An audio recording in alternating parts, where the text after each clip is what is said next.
Hoping that they will get frustrated and not show up. They will get scared and not show up, or there's a possibility that he could have somebody contact them and influence them or intimidate them on his behalf.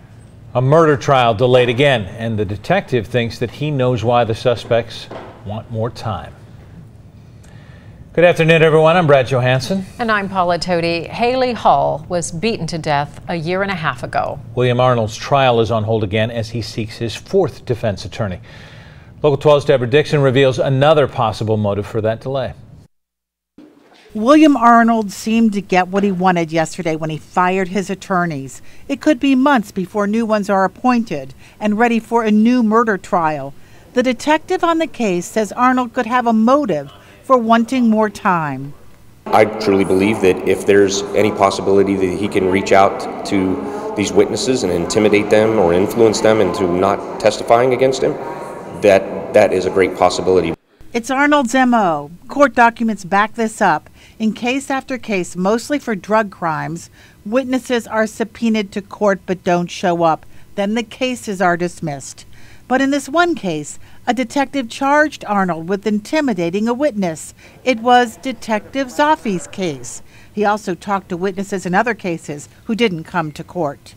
They were afraid to come to court because he had, in some way, shape, or form, he had reached out to them either through a third party or by calling them or driving by their residence and making threats.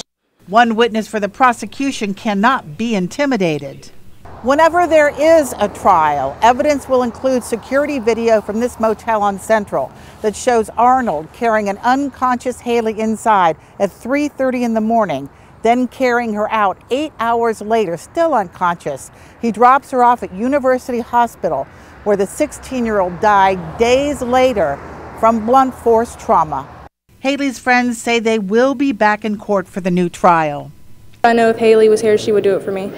Detective Zopfi has talked to witnesses about the continuance. I met with several of them yesterday after this decision was made, and they are still on board. Everybody wants to see justice for Hailey. Detective Zopfi can retire from the police department. He says he's not going to leave until he hears a judge announce a guilty verdict in the murder of Hailey Hall. Deborah Dixon, Local 12 News. If convicted, Arnold faces a possible life sentence.